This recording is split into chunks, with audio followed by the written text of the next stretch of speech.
High lovely people, welcome back to my mini blog series my 100 bubble. আজ হচ্ছে day 2।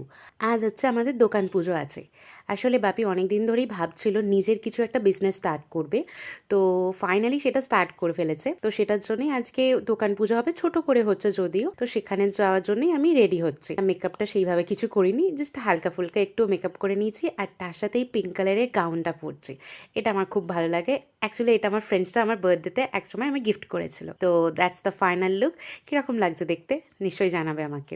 R by the way, আমি ব্যাঙ্গেলসগুলো পরতেই ভুলে গিয়েছিলাম, দেন সাডেনলি ক্যামেরার মধ্যে দেখতে পেলাম তো মনে পড়ে গেল। আর আজকে রেডি হতে হতে অনেকটা লেট হয়ে গেছিলো। অ্যাকচুয়ালি লেটটা আমার জন্য যদিও হয়নি, আমি তো প্রপার টাইমেই রেডি হয়ে গিয়েছিলাম। মা হচ্ছে বাড়ির এত কাজ করতে করতে এতটাই লেট করে ফেলেছিল, লাস্টে মাকে তাড়াহুড়ো করে রেডি হতে হলো। আর ইনিয়া মায়ের আর আমার মধ্যে একটু কুরুক্ষেত্র হয়ে গেল বলতে পারো। দেন ফাইনালি রেডি হতে আমি মায়ের জন্য বাইক নিয়ে ওয়েট করছিলাম, আর তখনই বৃষ্টিটা চলে এলো। মানে শান্তি কোথাও পাওয়া যাবে না। আবার আমাকে রেনকোট পরে ওখানে যেতে হলো। তো ফাইনালি পৌঁছে যাওয়ার পর মা তো পুজোর জোগাড়ের জন্য কাজ করতে শুরু করে দিল। দেন বাউন ঠাকুর আমাকে একটা কাজ ধরিয়ে দিল, বললো 28খানা তুমি তুলসী পাতা বেছে নাও ভালো করে, দেন সেগুলোতে তুমি চন্দন মাখিয়ে রাখ। পুজোর জোগাড় করতে আমার বেশ ভালোই লাগে। দেন পুজোর জোগাড় শেষ হতে না হতেই পুজোয় বসে যান বাউন ঠাকুর।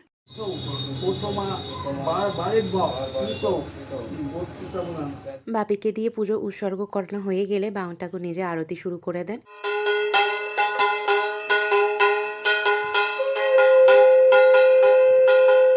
অ্যান্ড ফাইনালি পুজো শেষ হতেই এই হয়ে গেল ইনগ্রেশন। বাপি এতটা জোরে নারকেলটাতে ঘাম মেরেছে যে একবারই পুরোটা ভেঙে গিয়েছিল, আর জলটা প্রায় নিচেই পড়ে গিয়েছিল। যদিও কিছুটা জল এই ঘটে দেওয়ার ছিল, বাউন ঠাকুর বলেছিলেন। দেন আমি একটু প্রসাদ খেয়ে নিলাম, অ্যান্ড বাড়ি এসে আমি কিছুটা ঘুমিয়ে পড়েছিলাম। আর আগের দিন রাতে আমার খুব একটা ভালো ঘুম হয়নি, তাই দেখতেই পাচ্ছ আমার খুব টায়ার্ড ফিল হচ্ছে আর ঘুম ঘুম ফিল হচ্ছিল, তাই হাই উঠছিল। স্টুডেন্টদের পড়িয়ে ফেরার পর দেখলাম মা আজকে চিকেন কষা করছে, কারণ দুপুরে সেইভাবে রান্না করার টাইম পাইনি, যেহেতু দোকান পুজোর জন্য সকালবেলা সবাই ওখানেই ছিলাম। মায়ের এই চিকেন কষা দেখে আমার মুখে জল চলে আসছিল, যদিও আমি খেলাম কি সকালের পুজো হওয়া যেই ফল ছিল সেগুলোই খেলাম। So that's it, bye bye.